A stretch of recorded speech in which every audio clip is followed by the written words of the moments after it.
All right, good morning. It's Wednesday. I'm Ross. Thanks so much for being here. Before we get to all of the serious stuff that we're going to talk about today, I thought I would share with you one piece that a listener sent me from a website that I haven't heard of before, but looks to be in the flavor of The Onion or the Babylon Bee, entitled Rocky Mountain Oyster.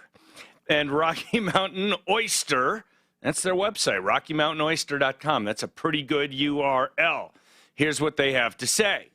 Tech giant Google rolled out an update earlier this week to both the desktop and mobile versions of its popular navigation app, Google Maps.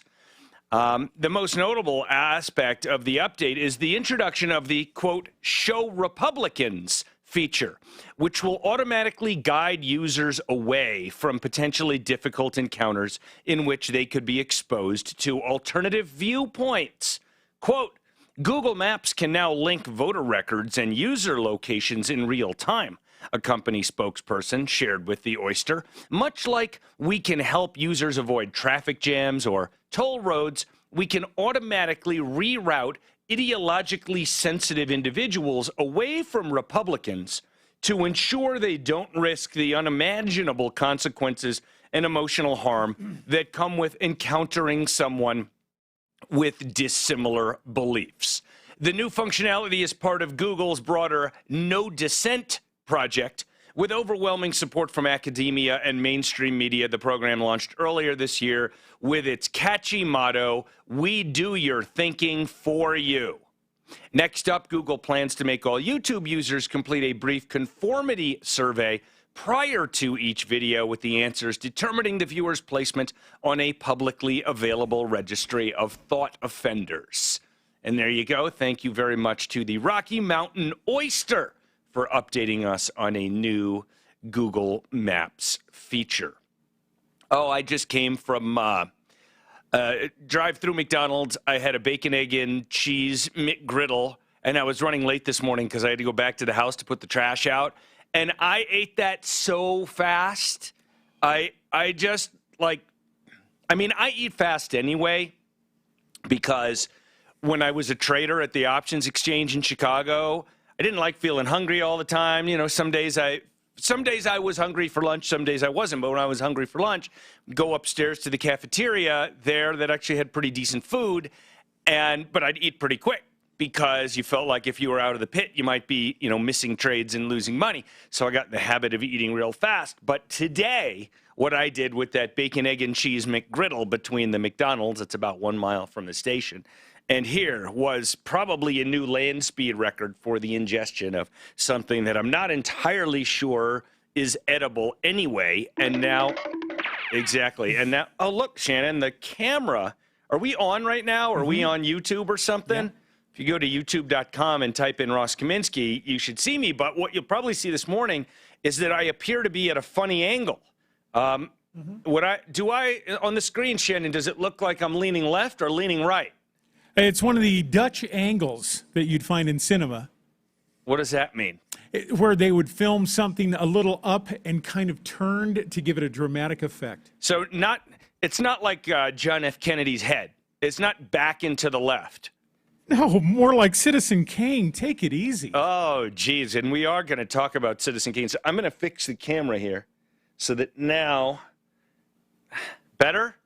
But was I leaning right or leaning left in the picture? Thankfully, leaning right. Yes, thank you. Okay, so, by the way, you didn't introduce yourself. Producer Shannon. Right. And I think that my lead-in with this rather heavy bolus of something that is now sitting in my stomach, and I really don't know exactly what a bacon, egg, and cheese McGriddle is made of, but it's all right.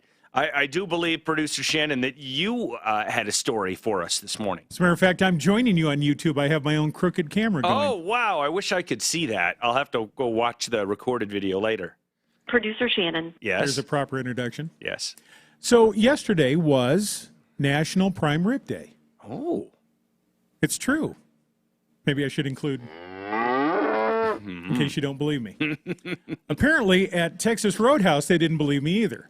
My daughter and I went yesterday afternoon to celebrate down there in Sheridan, over near the Golden Corral and Hoo Hot and all that down there off of Santa Fe. Santa Fe and Oxford, Hamden area. Yeah, very nice. River Point. As a matter of fact, we were heading down, and Santa Fe had been shut down due to police activity. So we couldn't get to the restaurant right away. My daughter even said, God doesn't want us to have prime rib. I said, oh, no, he does. He just wants us to be thankful once we do get it. Right? Right. Because the restaurant was, for a time, one of those places you could see from everywhere, you just couldn't get to. But I digress. So we go in, and the hostess goes to seat us, and she says, are you celebrating anything today? And I said, well, yeah, National Prime Rib Day. Are you kidding? She says, is it okay if I share that with your server? I said, well, it should be employee knowledge. But yeah, that'd be fine. Mm-hmm. So we enjoy our meal. Fantastic. Love Texas Roadhouse. But you did get prime rib, right? Oh, yeah. Yeah. Oh, Okay. the big one. I As thought big as you they were going to got. say they didn't have prime rib. I thought that's where you were going. No. It got a little weird at the end. All right. They brought out, the whole staff brought out a brownie, a birthday brownie, and a saddle, which I was to ride while they sing the birthday song. And they said, it's someone's birthday, isn't it? I said, no. It's National Prime Rib Day. It's not my birthday. And they said, you're kidding. No, look it up. And I'm yelling now for the whole restaurant to hear, it's National Prime Rib Day, folks. You know that, right? Uh-huh. And later, one of the managers did come over and said, yeah, I got an email. We should have known.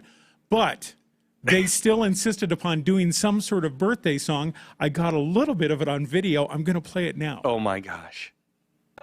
Yeah. Your proudest. You betcha. Texas size. Yeehaw. 1, 2, 3. Yeah. Thank you. And then I thank her. Is it someone's birthday? No. No? Wow. National Prime Rib Day. I cut myself off there, but she says, is it someone's birthday? I said, no, I'm not kidding. National Prime Rib Day. Wow. Did you happen to follow my prime rib advice and order an end cut to get the maximum flavor, something I learned from my dad? Well, we didn't want to throw them off any. We were fine with the 16 ounce. Interesting. And what'd you get as your side dishes? I got this seasoned rice, which was over the moon, and a stuffed bowl of mashed potatoes, fully loaded mashed potatoes. Ooh, fully loaded with cheese, bacon. Sour cream, butter, cheese, bacon. Oh, my gosh. Wow. Hardly had mashed potatoes in it when we were done. Wow. Good choices. Good choices. Yeah, and people like the cinnamon, honey, butter stuff. Yeah. When I took Jasper there, that was the reason he wanted to go, was for the butter. Well, I'm one of them weirdos that gets regular butter. Huh. But I wanted you to know we celebrated, much to their chagrin, National Prime Rib Day. That is at Texas fantastic. Roadhouse. And I'll just pretend to be your server. They don't say waiter or waitress anymore. Your server. Sir, did you leave room for dessert? Yes, we did. Just a little. What'd you have? For the brownie, the smiley face brownie. I But I didn't get on the saddle. Oh.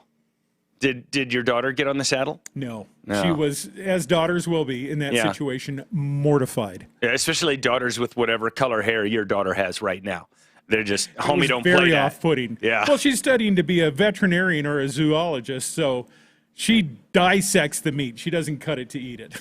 But she loved eating it anyway. Yes, she did. Very good. Very good. Thank Now you're out, Q? Yeah. Producer Shannon. Very good. All right. Oh my gosh.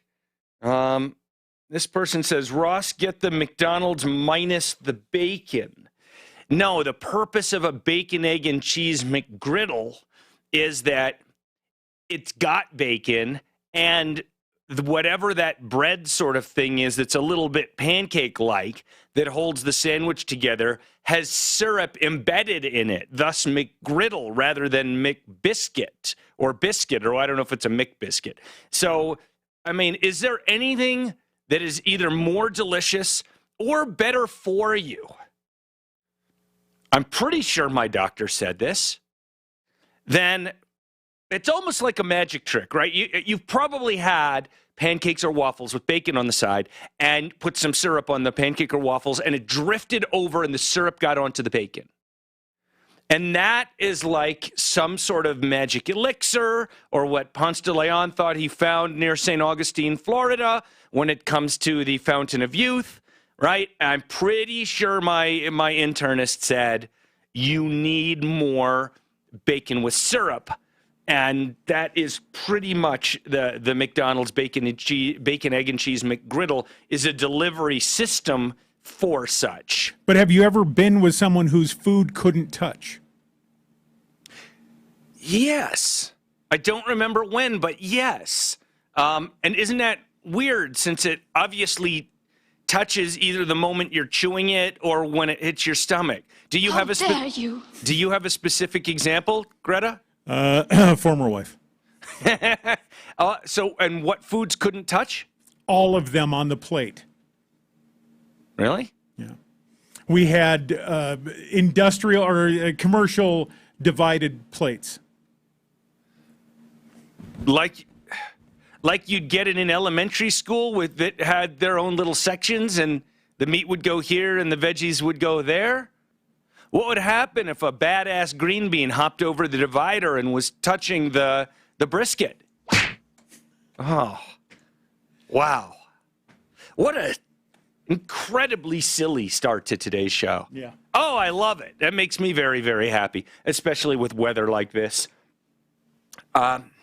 So I feel like I dodged a bullet yesterday, a figurative bullet, not a literal bullet. And I was looking at this story that had made its way around conservative media and even became the subject of a question by Fox News' Peter Doocy to White House Press Secretary Jen, I'll circle back on that, Psaki, about Kamala Harris's children's book being distributed to illegal immigrant children showing up at the border. The New York Post ran a story that said that. The New York Post ran a story that said that illegal alien children, which the Washington Post calls undocumented minors, but I'll call them illegal alien children, were being welcomed to the United States by being given a copy of Kamala Harris's 2019 book, Superheroes Are Everywhere. And so Peter Doocy from Fox News asked Jen, I'll circle back, Psaki, what's up with the kids getting these books? Is Kamala Harris making money off of this? What's going on here? And I almost ran with this story yesterday. It seemed a little weird to me because it would be such an obvious, glaring, not just conflict of interest, but way beyond conflict of interest, right? For the vice president to be making money by selling her books to the government. And it turns out that the story wasn't true. And I bet a lot of people who only watch Fox or who only take in conservative media probably heard the story and probably thought it was true. Shannon, you take in a lot of conservative media. Did you come across that story? I watch Fox every morning and did see the press briefing with the question asked. So I didn't have any further information, but it sounded credible. Right. So what the actual story is that there was a bunch of stuff that was donated to some of these centers for kids to have and play with, and there was one copy of this book among the thousands of pounds of stuff donated to these centers. There was one copy of the book. One kid, I guess, was given this book, and someone took a picture of it, and the New York Post ran a story saying that all the kids got the book when there was only one copy of the book. That's a pretty big difference. Kamala Harris wasn't selling her book to the government. Someone donated it. I would want to get it out of my house, too, if I had that thing. I'd donate it, too. I mean, what could be better than donating Kamala Harris's book to someone who can't read it? That's a perfect use of that book. But the story gets even more interesting. Multiple outlets have, including the Washington Post has, and actually she tweeted about it. And if I can get this going here, I might go directly to the tweet rather than reading the news story. Okay, so the reporter who wrote the story, her name is Laura Italiano. No idea what her heritage might be. And she's been with the New York Post for a long time. She's not a kid. She's been a reporter for, I think, 20 years or something like that. And she sent out a tweet at around 8 o'clock last night. No, I take it back. Around 4 o'clock yesterday afternoon, saying, 2 tweets actually, at least 2. Let me see what's in this thread. She said, "Today I handed in my resignation to my editors at the New York Post. The Kamala Harris story," so this story about the book that I just described, "an incorrect story I was ordered to write and which I failed to push back hard enough against, was my breaking point." I get it. I get it. If you're an honest reporter and you've realized you've got kind of sucked into this world where, based on your own political beliefs or your own political motivations or something other than what a reporter is really supposed to be, you end up doing something you're really not proud of, that might be a moment to take a step back. You know, I'll give you an example. I'll give you a bad analogy. Imagine a professional athlete, and I mean a true professional. He's been doing this since he was a little kid. He takes great pride in his skill and talent, does something that's breaking the rules of the game. He cheats to win and feels really bad about it and apologizes for it. I don't know that he would quit playing the game, but you get my point. A professional who behaved unprofessionally and regrets it. That's this person. Now, this reminds me, this is something that we didn't get to in this segment because we had so much fun talking about prime rib. I'm going to do it in the next segment. Another perfect example of media lies, but this from the left. KHOW Denver, 630 KHOW, an iHeartRadio station.